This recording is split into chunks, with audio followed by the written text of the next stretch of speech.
Ahmad ibn Muhammad al-Tay.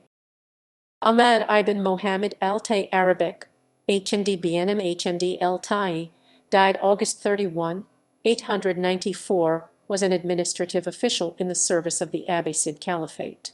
He held various military and financial posts in Iraq and Arabia in the late 9th century, during the caliphates of Al-Mu'tamid R 878–992 and Al-Mu'tadid R 892–902. Career. Ahmad first appears in al-Tabari's history near the beginning of 883, when he was appointed governor of al-Kufa and its Sawad. During his tenure over al-Kufa, he routed al-Haytham al-Ijli and confiscated his wealth and assets. He was also accused of accepting payments from Karmatians operating in the area in exchange for leaving them alone, by which he was able to collect an immense fortune. In March 885, Ahmad received the governorships of Medina and the Mecca road, and he appointed a Ghilah named Badr to oversee the pilgrims in Mecca. After arriving in the city, however, Badr was seized by Yusuf ibn Abi al-Sajj, the governor of Mecca, and put into chains. The pilgrims and a detachment of the local garrison responded by rescuing Badr and attacking Yusuf, who was bound and taken to Baghdad. During a dispute between Baghdad and Samarra in early 886, in which the two cities implemented economic blockades against each other, Ahmad was blamed by the residents of Baghdad for a rise in food prices after he prohibited estate owners from threshing and distributing their crops.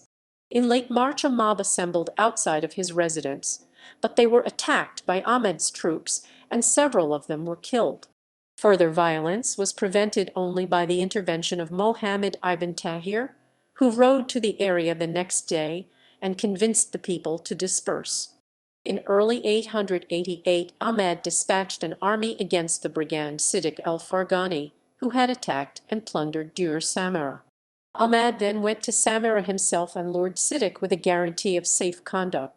Shortly after this, he again set out against another vagabond named al-Abdi, who had looted the area of Kark Samarra. Ahmad was able to rout al-Abdi and seize most of his men, but when he attempted to cross the Tigris, the anchor of his vessel was seized by al-Abdi's men, forcing him to jump into the river and swim to safety. In January 889, Ahmad was suddenly arrested and thrown into prison on the orders of the caliphal regent al-Muwaffaq, and according to al-Tabari, this event marked the end of his career.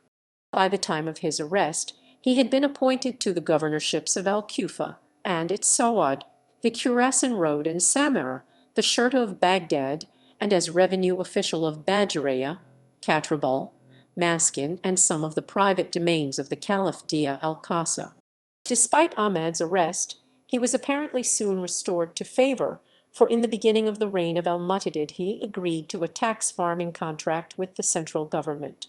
In exchange for an annual obligation of 2,520,000 gold dinars or 7,000 dinars daily, he was appointed as revenue official over several districts in central Iraq. The caliphal government also formed an operating budget based on the contract, listing in detail the expenses that Ahmad's payments would be used on. Ahmad died in al-Kufa in 894 and was buried in Masjid al-Salah. Following his death, his Ghilman Badr and Shibal remained in caliphal service and were appointed to various posts in Iraq.